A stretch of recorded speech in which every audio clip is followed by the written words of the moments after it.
Wake up, stand up, Africa.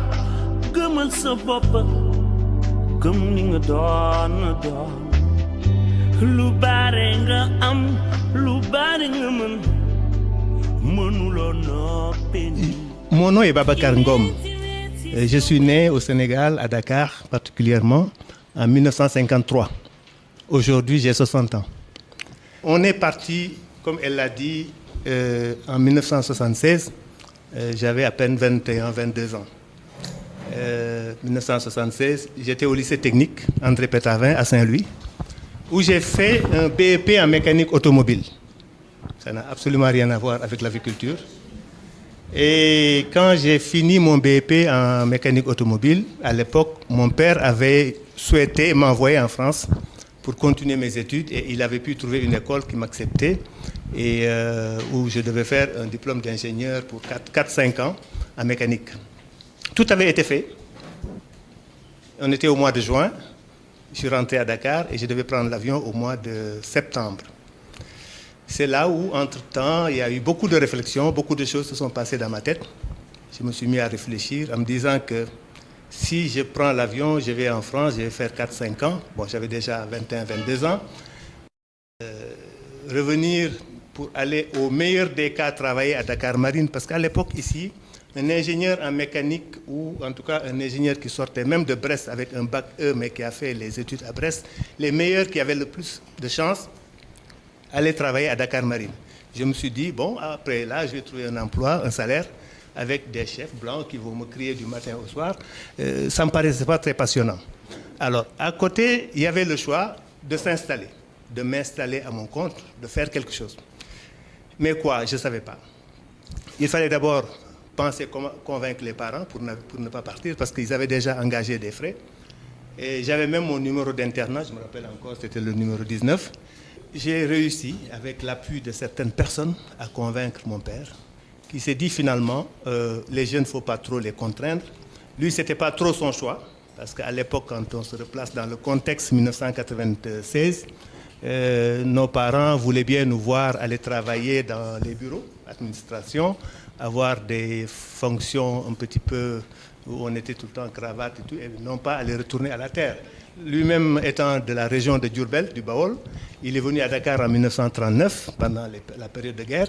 Se dire que mon fils va aller encore retourner à l'agriculture, à élever des poules, c'était à la limite même un petit peu gênant. Mais on dit, OK, on ne va pas le contraindre, donnons-lui la chance de faire ce qu'il a envie de faire. De toute façon, s'il ne réussit pas, à ce moment-là, on va le réorienter. Voilà un petit peu. Donc, j'ai pris un petit peu des conseils par-ci, par-là. Et c'est là où j'ai compris qu'il n'était pas question d'aller acheter des poules et des coqs, les mettre ensemble, parce que pour moi, c'était ça, l'élevage. Acheter des mâles et des femelles, mettre ensemble, récolter des œufs, vendre des œufs, et puis vendre aussi du poulet.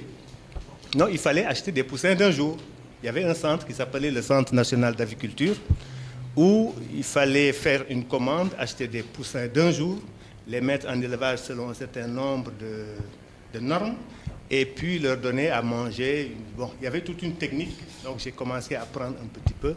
Et c'est comme ça que, vers le mois de septembre-octobre, j'ai démarré mon premier lot de poussins, qui était un investissement, comme elle l'a dit si bien, de 60 000 francs CFA à peu près, parce que 120 poussins. À l'époque, le poussin coûtait autour de 90 francs CFA, un petit peu d'aliments, 3 abreuvoirs, quelques mangeoires, et voilà, mon projet était fini, était parti.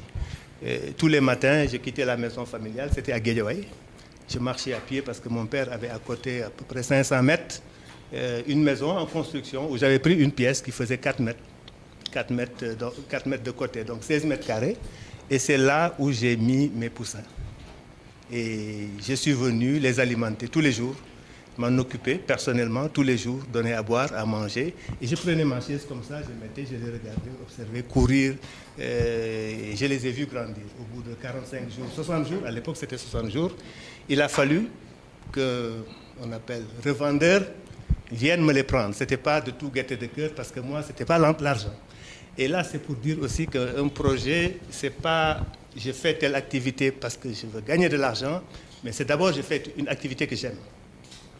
C'est d'abord de choisir une activité qu'on aime, parce que dans tous les cas, il va arriver dans le parcours des moments difficiles. Comme on dit souvent, le difficile, c'est le chemin. Donc, si c'est une activité qu'on a choisie juste pour le profit, il est trop vite arrivé qu'on change d'activité 10 fois dans sa vie. Moi, je n'ai jamais changé d'activité, mais je peux vous dire que ça n'a pas été toujours facile. Il est arrivé des moments où ça a été très très dur, mais du fait que j'aimais, d'abord ça c'était un, mais du fait aussi que j'avais fait mon choix. C'était un choix personnel. Mon père a proposé pas mal d'autres choses, bon, mais j'ai insisté parce que moi c'est ça que je voulais faire, c'est ça que j'ai aimé, et c'était pour moi aussi un défi. Donc il fallait prouver que mon choix n'était pas un mauvais choix. Et c'est pour ça qu'il y a eu ce qu'on peut appeler, et c'est une qualité extrêmement importante dans la vie d'une manière générale, c'est la persévérance. La persévérance, c'est-à-dire quand on a fait un choix, bon, prenons d'abord le temps de bien réfléchir, de faire son choix, mais une fois qu'on l'a fait, on l'assume, on va jusqu'au bout. Voilà un petit peu comment ça s'est passé. Et progressivement, on a réinvesti, d'abord on a travaillé beaucoup, mais réinvesti les profits que nous avions gagnés. Tout ce qu'on gagnait, on réinvestissait, parce qu'à l'époque, on n'avait pas de banque pour nous soutenir. Pas encore, il n'y avait pas de compte bancaire, bon, on travaille et puis on gagne, le peu qu'on gagne, on le réinvestit. Je pense que c'est au bout de 2 ans après que j'ai pu acheter mon premier terrain à Malika. 34 000 m², c'est 3 hectares 400. 3 hectares et demi, on va dire. À l'époque, ça m'avait coûté 290 000 francs CFA. Aujourd'hui, autour de ce terrain-là, il y a des parcelles assainies. Une parcelle de 150 m² coûte là-bas maintenant autour de 5-6 millions, voire même 10 millions. À l'époque, 34 000 m², on avait payé 290 000 francs CFA. Voilà un petit peu comment tout est parti. On a commencé à faire des extensions, acheter des poussins 250, puis 400 poussins, élevés jusqu'à arriver à faire 1000 poussins tous les 15 jours. Là, on a fait un plateau sur un certain nombre d'années. On était devenu presque le plus gros producteur de poulets de chair du pays, parce qu'avec 1000 poulets tous les 15 jours, à l'époque, c'était quand même considérable. On achetait nos poussins à la coopérative, on achetait nos aliments, et à l'époque, il n'y avait que 2 sociétés qui vendaient l'aliment. C'était les grands moulins, les moulins Santenac et la SSPC Sanders. Donc, il y avait 2 sociétés. Au bout de quelques années, bon, on s'est dit, pourquoi pas, on va essayer de faire nous-mêmes nos aliments. On a commencé à acheter du maïs à gauche, du tourteau d'arachide, la farine de poisson, parce qu'on avait juste trouvé une formule d'aliment, et on mettait par terre avec notre pelle, on retournait, comme ça on a fait notre aliment pour notre ferme. Et c'est plus tard qu'on s'est trouvé une petite machine de 250 kg. Quand on vous dit qu'aujourd'hui, on a une capacité en aliment de 150 000 tonnes par an, c'est quand même très loin de 250 kg, une machine qui fait 250 kg à l'heure. Et puis plus tard, parce que le fait trouver des poussins à l'époque, ce n'était pas facile. Moi-même, j'ai pleuré à l'aéroport parce qu'on n'avait pas voulu me donner mes poussins. Moi, j'ai dit, jeune que j'étais, j'ai tout abandonné. Et mon père m'avait payé le truc pour aller en France. J'ai dit non, je reste dans mon pays, je travaille. Et j'ai investi. Et j'étais presque, je dirais, le seul qui avait choisi ce métier-là de manière professionnelle. Aujourd'hui, il y en a beaucoup. Mais à l'époque, tous ceux qui faisaient, c'était soit un cadre du ministère, c'était des gens de l'administration, et qu'ils faisaient plus pour le plaisir. Ils avaient leur ferme de temps en temps, ils se promenaient là, mais c'était vraiment un passe-temps. Moi, j'avais choisi de faire ma vie à partir de ça. Et le fait d'aller à l'aéroport, parce que je n'avais pas peut-être les relations ou le bras un peu long, qu'on me dise, oui, Babacar, cette fois-ci, tu ne peux pas avoir de poussins, j'ai versé des larmes, hein, ça m'est arrivé. Une autre fois, c'était au complexe à Mbao, là aussi, j'ai failli faire des histoires. J'ai dit, ben non, tout fait gain, faut que moi, parce que moi, je ne peux pas avoir choisi ça. Et puis, j'avais même passé ma commande. J'arrive, on me dit non. Bon, de toutes les façons, tout ça a fait qu'un beau jour, je décide de faire un voyage en Belgique pour chercher un fournisseur, pour moi-même importer mes poussins pour moi. Non seulement importer pour moi, mais j'ai dit le petit excédent qu'il y aura, je vais vendre. J'ai eu la chance de trouver en Belgique quelqu'un qui a accepté. Bon, j'ai dit, parce qu'au départ c'était même un peu difficile, mais finalement il a accepté de me vendre des poussins. Et il est arrivé un moment où j'étais devenu le plus gros importateur de poussins au Sénégal, avec 2 palettes de 19 000 poussins par semaine. Et on faisait avec Sabena et Air France toutes les semaines 2 palettes. Et les clients, on leur donnait rendez-vous à l'aéroport, service fret. On rentrait même dans l'avion, on prenait le truc descend, on amène, on fait notre tri et tout, on distribue. Et ça, on l'a fait pendant des années.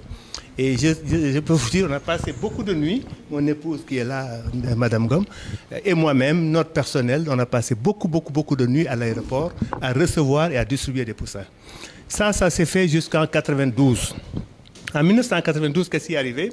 Un Français est arrivé, il a été soutenu par la CFD, la Caisse française de développement. On lui a donné le complexe avicole de Mbao. Et puis l'État français a garanti un prêt d'un certain nombre de millions.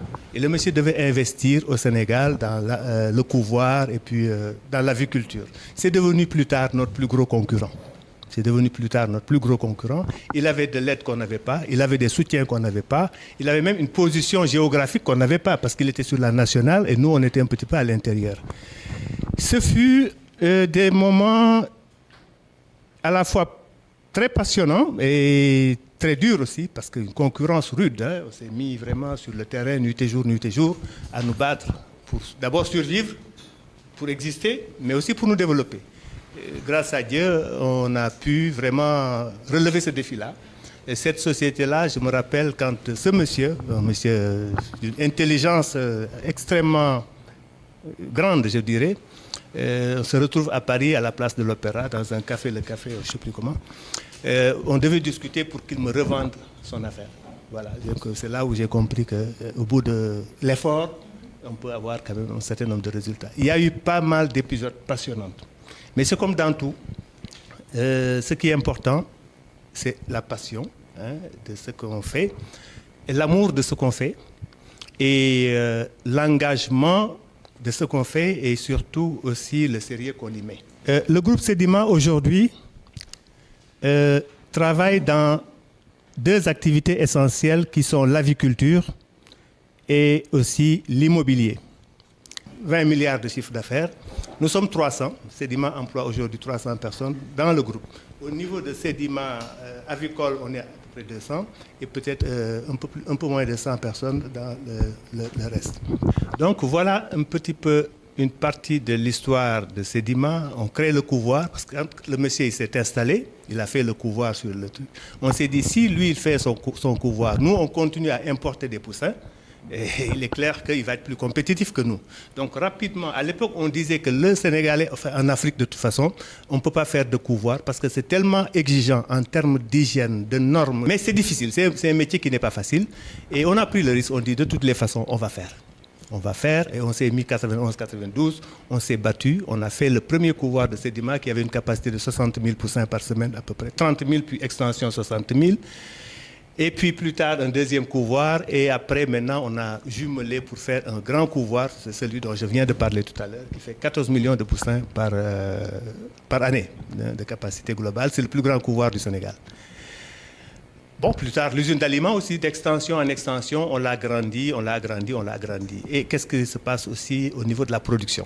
À un moment, on était à 1000 poulets de chair. On a arrêté l'élevage de poulets de chair pour vendre les poussins, vendre l'aliment, encourager les Sénégalais à produire, à rentrer en production. Pendant les années 90, il y a eu énormément de Sénégalais qui sont entrés en production pour faire soit de la pondeuse, soit du poulet de chair.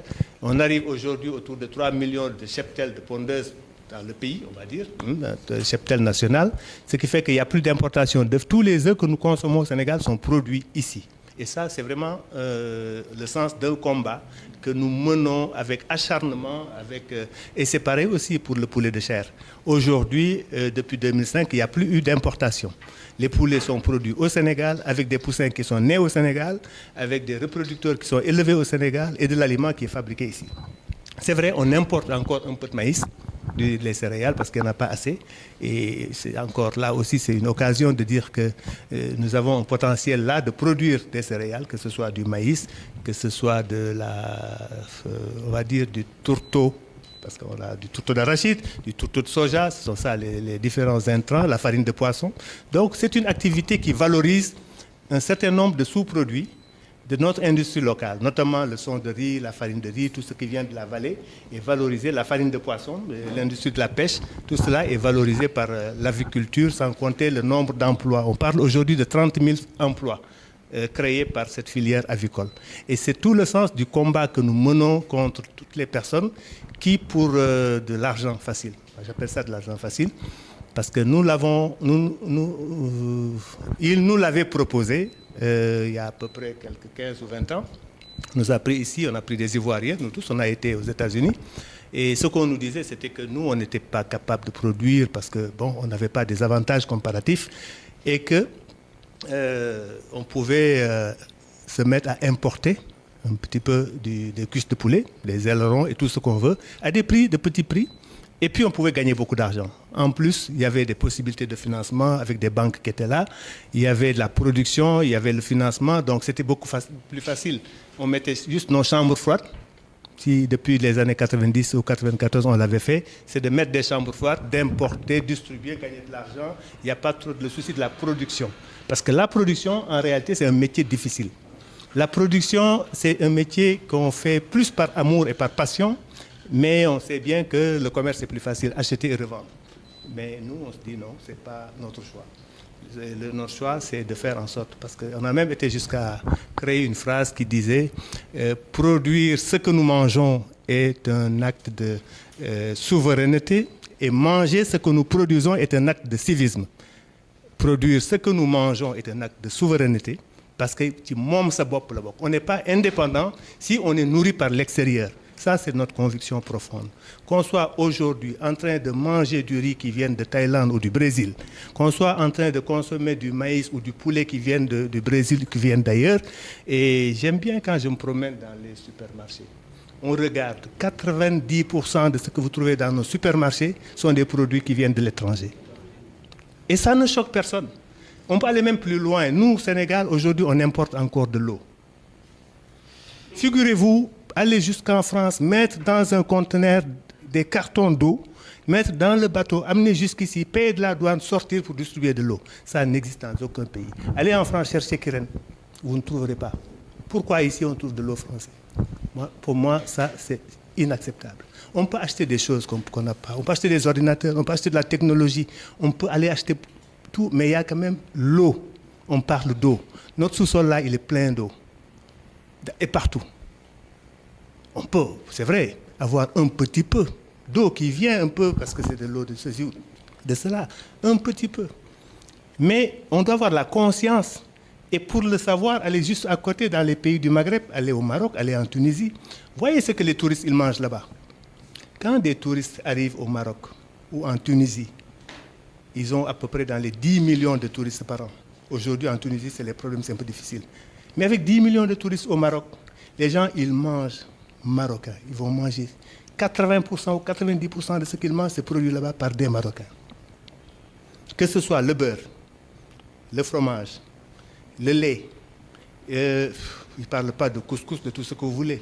Et le pain, ils vont importer un peu de blé, mais ils produisent aussi du blé. Ils vont même plus loin, c'est quand même des pays musulmans. Moi, ce qui m'a impressionné, c'est le fait qu'ils se sont donné les moyens de produire du vin chez eux. Vous allez trouver le vin marocain, vous le trouvez aussi en France. Pour dire, ça va très loin. Ici, les touristes qui quittent leur pays pour venir chez nous, s'ils viennent là, on leur propose des aliments de chez eux. Ils n'ont même pas intérêt à venir. Donc, il y a une très grande réflexion, je pense, autour de la sécurité alimentaire. On parle de sécurité alimentaire. Houphouët-Boigny le disait, l'arme du 3e millénaire sera alimentaire. Ça veut dire si on est nourri par les autres. Le jour où il y a problème, on avait entendu il n'y a pas longtemps, parce que les Chinois, ou je ne sais pas quel pays qui nous exportait du riz, ils disaient qu'ils ne pouvaient pas vendre le riz parce que leur population avait augmenté et commencé à consommer le riz. Là. Alors, il y a besoin de réfléchir. Et nous, voilà pourquoi on se dit, on fera tout pour développer cette production. Et c'est pour ça, aujourd'hui, au niveau de l'aviculture, Sedima mène ce combat-là avec passion, avec beaucoup de passion, et on n'est pas loin de réussir le combat. On n'est pas loin de réussir le combat. Tout ce qu'on a fait jusqu'ici, on aurait pu faire beaucoup plus si l'environnement avait été un peu plus favorable. Nous sommes dans un environnement qui est un peu difficile quand même. C'est quand même plus favorable par ailleurs. Je donne juste l'exemple de la Côte d'Ivoire. En 1997, nous avons fait ici un plan stratégique par un grand cabinet, certain Victor Ndiaye, Performance Cabinet, voilà, nous a fait un plan stratégique. Et ce plan stratégique nous montrait qu'en 2000, il y avait ce qu'on appelait le TEC, le tarif extérieur commun. Ça veut dire une baisse des droits de douane et ce qui devait encourager les importations.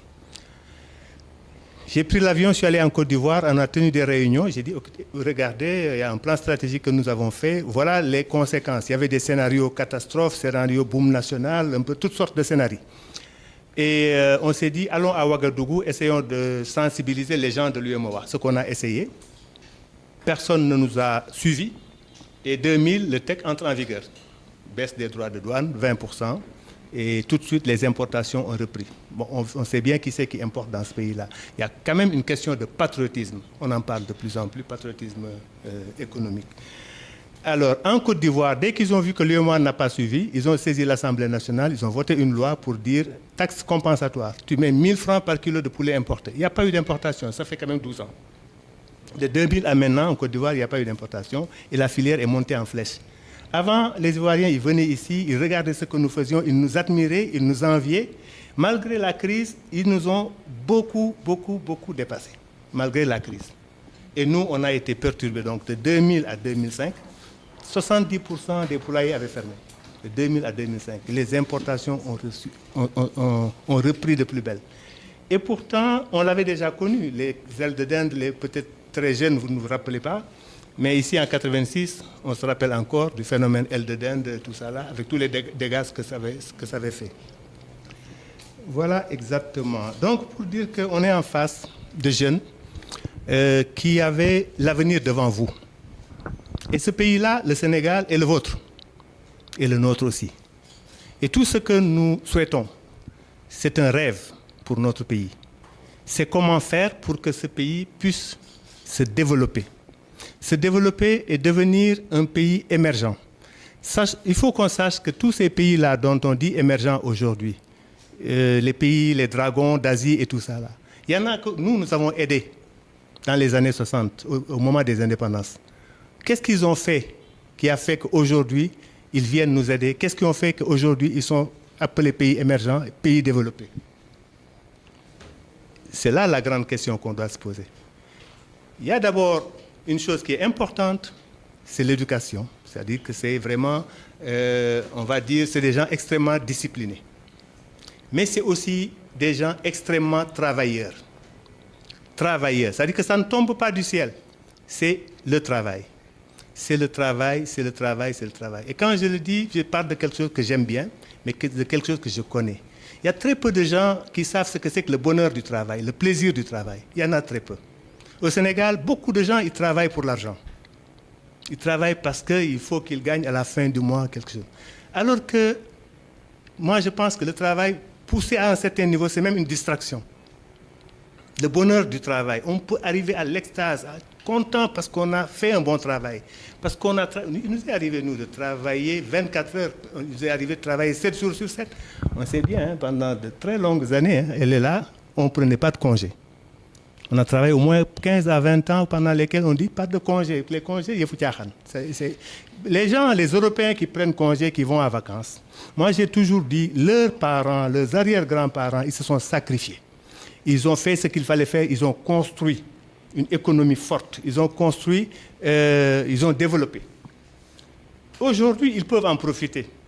Mais nous n'en sommes pas là. Je pense que notre génération, votre génération aussi, nous devons au moins faire un certain nombre de sacrifices pour construire ce pays-là. Le Sénégal, figurez-vous, c'est un beau pays. C'est un beau pays et facile à construire. Quand vous avez comment on va dire, vous avez 750 km de côte, vous avez la mer, vous avez le climat que vous avez ici, du soleil toute l'année. Mais c'est un don de Dieu, c'est pas ça. Donnez ce pays-là aux Israéliens, vous verrez ce qu'ils vont en faire. Ça va être un paradis. Le problème, c'est nous. Et il faut qu'on l'accepte, qu'on se remette en cause. On ne travaille pas assez. On s'amuse trop. Et le travail, c'est de l'amusement en plus. Il faudrait que notre jeunesse, il faudrait que nous, Sénégalais, qu'on prenne conscience de à quel point il est important qu'on se remette en cause sur ce plan-là, mettre le travail en avant. D'ailleurs, Serigne Touba, ne dit-il pas que le travail, c'est jaamu Yàlla? C'est-à-dire que pour lui et pour les disciples, mourides d'ailleurs en général, c'est deux choses qui sont fondamentales. Ça veut dire liggéey ak jaamu Yàlla. Travaille comme si tu ne devais jamais mourir. Mais aussi adoration de Dieu comme s'il devait mourir demain. Donc ça, c'est des choses qu'il faut. Et quelqu'un aussi disait, il n'y a pas pire que de savoir combien on va gagner à la fin du mois. C'est-à-dire qu'on est le premier du mois, je sais qu'à la fin du mois, j'aurai 200 000. Man ñàkk wërsëg. Il disait ça. À la fin du mois, je sais que j'aurai 200 000 ou j'aurai 300 000. Mais d'autres ont choisi, peut-être qu'ils auront 1 million, peut-être qu'ils auront 10 millions, peut-être qu'ils n'auront rien. Ils ont pris le risque. Mais ceux-là, si le jour où ils vont gagner des millions ou des milliards, ils l'auront tellement bien mérité. Ce n'est pas l'argent facile. On nous a habitués à l'argent facile pendant quelques années. Les gens, simplement, veulent. On est pressé. Alors que c'est une construction, c'est pierre après pierre, tous les jours. L'essentiel, c'est d'être sur la voie, d'être persévérant, de travailler tous les jours et de construire. On peut y arriver à ce moment-là. Et on y arrive avec beaucoup de fierté. Mais ce n'est pas du jour au lendemain qu'on peut tout de suite, parce qu'il a fait un immeuble là, moi je dois en faire, je prends des raccourcis. Je me demande quel plaisir ça fait quand on gagne aussi de l'argent de cette façon-là.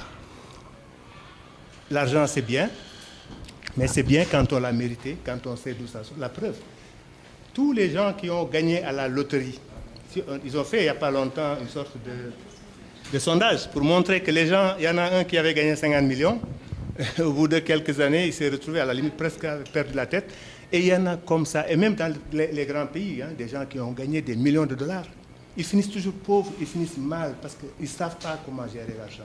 Ils n'ont pas appris à travailler, ils n'ont pas appris à bâtir. Et c'est ça le plus important, c'est de se dire, j'ai choisi ma voie, et je fais mon travail, et je le fais avec passion, avec bonheur, avec amour, et je le fais aussi avec des valeurs. Et c'est important, de plus en plus, on parle de notion de valeur. Ce n'est pas que des mots, ce n'est pas que des discours, il faut que ce soit en nous, que ce soit le comportement de tous les jours. Qu'est-ce que ça veut dire, l'enveloppe qu'on a trouvée ici et qu'on prend, s'il y a 100 millions dedans, ce n'est pas pour nous. Ça ne doit pas avoir de sens pour quelqu'un. Je préfère les 1000 francs que j'ai gagnés, honnêtement, que les 10 millions qu'on va me donner. Et puis une autre chose importante, on tend trop facilement la main. Il faut apprendre à dépendre de soi. Je vous assure, la vie, on ne peut pas ne pas avoir de difficultés. Mais si on compte sur soi, si on a cette confiance en soi, si on a cette fierté de ne jamais aller dire aux voisins « donne-moi ceci ou donne-moi cela », on trouvera toujours des solutions. Par nous-mêmes. Et c'est à force de se battre pour trouver des solutions qu'on est aguerri dans ce système-là et qu'on devient quelqu'un, évidemment, qui sait trouver des solutions, qui sait régler ses problèmes. Et cela, à mon avis, est quand même important. On est dans un pays, moi j'adore le Sénégal. Je ne suis jamais sorti, je le disais il n'y a pas longtemps, je ne suis jamais sorti du Sénégal plus d'1 mois. La première fois que je suis sorti, j'avais pris 1 mois, je suis resté 27 jours, c'était en 88. Depuis lors, mon plus long séjour, c'est 3 semaines. Après ces 15 jours, je ne suis jamais sorti du Sénégal. Et je me dis que ce pays-là, il faudrait qu'on fasse un peu moins de politique.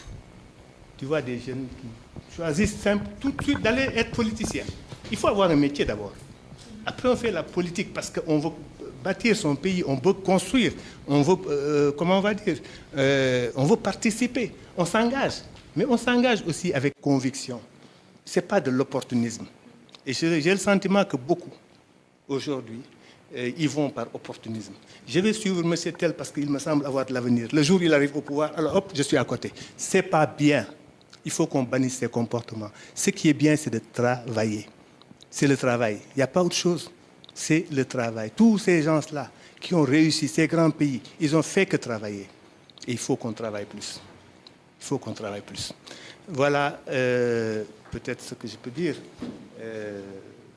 pour l'instant. Pour l'instant.